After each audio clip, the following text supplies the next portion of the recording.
had never heard of the term Skinwalker before I arrived in New Mexico.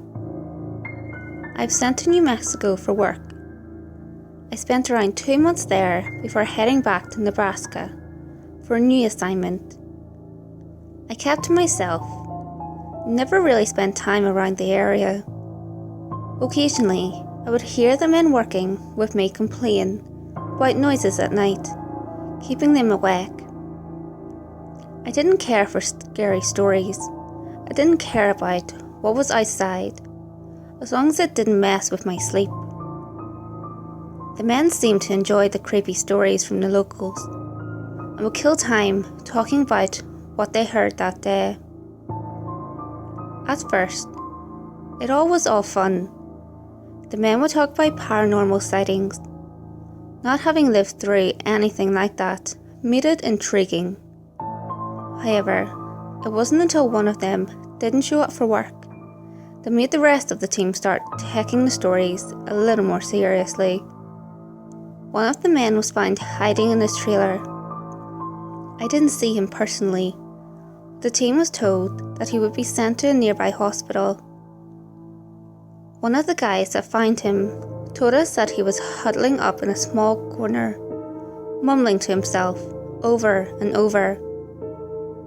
Hooves, eyes. It laughed. I felt bad for the guy.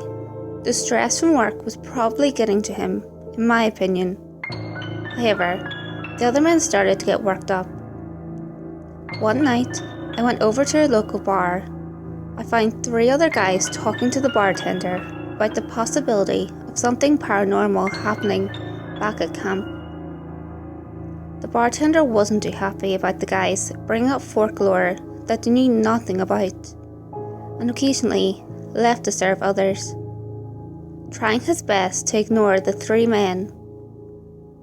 One of the men started talking about skinwalkers, while the rest listened closely.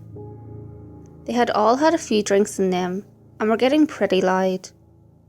Everyone at the bar started to look at them, annoyed at how obnoxious they were acting.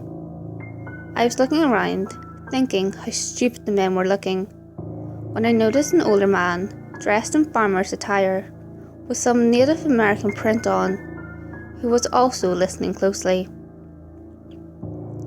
The man looked angry and approached the group very slowly, before standing behind them, not saying a word. One of the men from my team looked at him and asked him what he wanted. The old man didn't respond and just stared at him. I stood up from my table, hoping that none of the drunks would be dumb enough to start a fight with an old man. The old man stood there looking at them, while the men started taunting him. Eventually, the 3 got bored and turned their back on him. The subject of skinwalkers came up again, which is when the old man finally spoke. "Stop talking about something you don't know." The men turned around and stood up.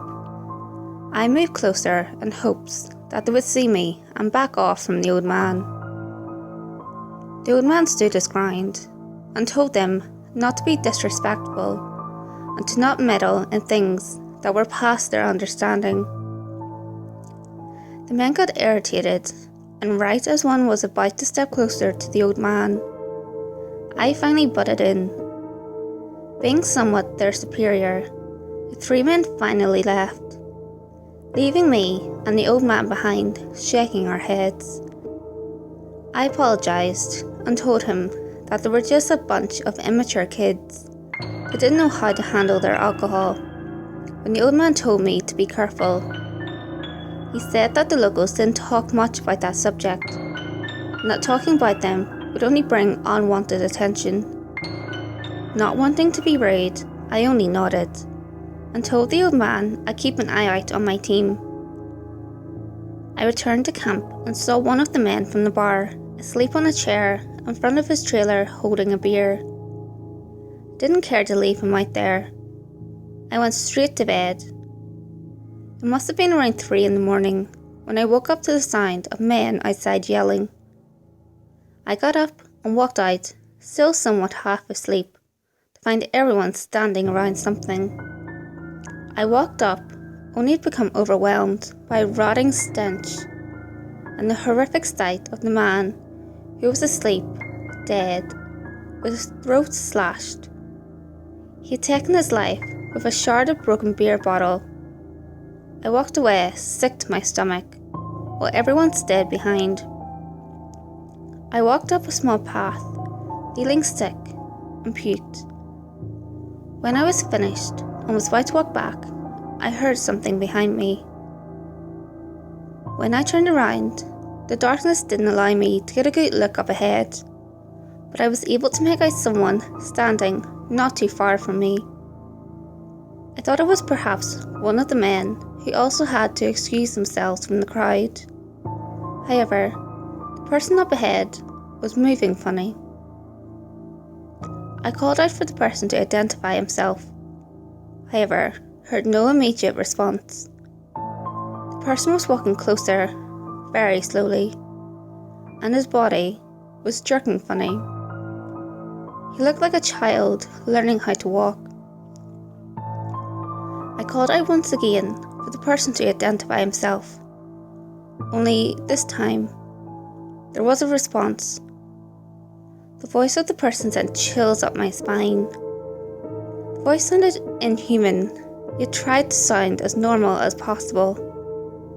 The body was twitching, which is what really frightened me. I started to step back, still deciding what to do, when it spoke again.